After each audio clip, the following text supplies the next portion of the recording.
The Gina and Maddie podcast. Our next guest is an Australian comedian, a radio host, a writer, a television presenter.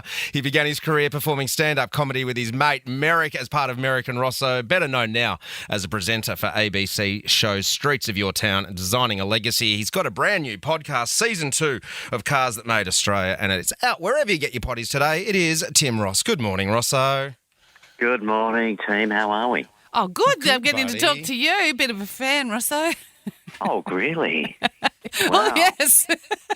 I'll just leave you two I'm a to bit- it. I'll just go sit back here. I'm a bit flustered. That's a fan. Well, it's like this is the first time I've been on this program, so thank you for having me on. Welcome to Star 104.5. You didn't. You know, They were the words you were looking for, right? yeah, that was the one that's what I was looking for. Oh, it's 29 degrees today. I was just thinking about that before, whether my children are going to jump in the pool this afternoon or not. Whether Nice. it's going to be too cold for them. Kids my don't feel the 13-year-old. cold. Mate, Well, my Rosso- 13-year-old's getting a bit emo at the moment. Oh, okay. He's gone from being just completely the innocent youth to being a teenager. No, he flips, which is more annoying. so 1 minute he's playing with Lego and being really sweet, and then the next minute he's just a complete turd bag. So I'm just running away from this fucking truck to ruin him. He's backing out back against me. Surely you've been on Star 104.5 in your time. You didn't get in the chopper with Enrique when the station launched, mate? No, I wasn't invited. Oh, That's controversial. That was a real shame. But I was never scared of a radio launch. But being amongst some of the few of them, never been scared of being sacked from a radio station either. So you take your good with your bad. No, we've all been there. Rosso, it's just the cars that made Australia. Now, you did one season of this potty last year, loved it so much. You went through some of the cars like the Valiant Charger, the Hyundai XL. What is it with you and cars? Why do you love cars and this country so much? Well, because I'm a true blue Australian, mate, and if you didn't love it, there'd be something wrong with you. No, I love that they tell our stories. Like I'm not like a super car nut. Like I'm not amazing at telling you about engine sizes, but I do like that everyone has a story about a car. Everyone went on a holiday with a car. People of a certain age can certainly romanticise about mum or dad coming home with a new car and being incredibly excited about it. Like when I was a kid, if someone in the street came home with a new Commodore, we would all come out the front and we would look at it.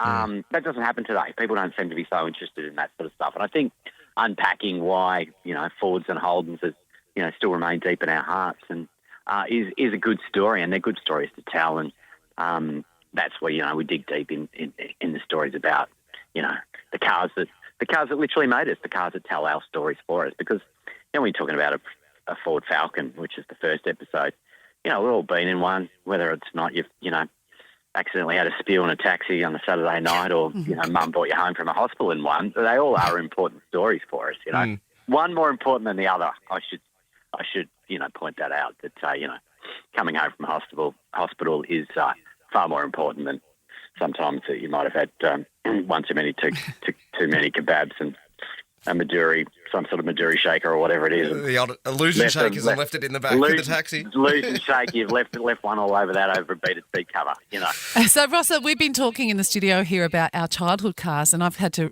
remember, I think the first car I remember my dad bringing home was a Rambler, and it was kind of that mint green, and it had cream leather seats. And one of the stories from my childhood was my dad and my Uncle Des, we were having a barbecue at our house, and we decided that we'd go down to Uncle Des's house, and Dad carried the barbecue in the Rambler and burnt the hot leather roof with a surprise twist. But we had a nice barbecue at Uncle Des's house. Oh, that's amazing. I love these stories that people who, their dads painted their car themselves or that somehow this is sort of these vessels for these stories. I remember my father, we had a gold green Kingswood, and it was my mum's, and then my dad inherited it because he's for whatever reason, and he was a second-hand furniture dealer, antiques dealer. And we had this pergola at the front of the house, and Dad used to, had these roof racks, and he put all sorts of stuff on it. Like he If there was a chance you could put a fridge on the roof racks on the top of the car, my old man would have a crack at it. And Dad had this huge cupboard, this antique cupboard on the top, and he forgot.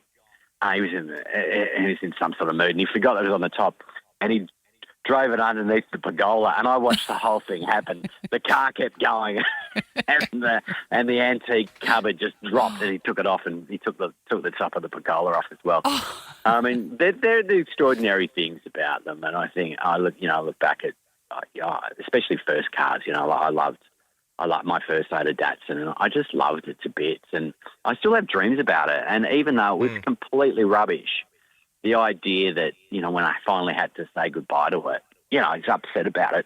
We all shed a tear, even though they're giving us so much grief, because that was the car I went away with my mates in. That's why when I got my license, the cars are about freedom in this country, escaping from whatever, escaping the suburbs, escaping to the beach. And we're doing the panel van in this series, which is great because it tells a great story about freedom. This is about being able to go up the coast or down the coast, sleep in the back, be a little amorous when push came to shove as well. That was a big part of it. But the idea that you, as a young person in this country, can get in the back of the panel van and go wherever you want is an extraordinary part of our history.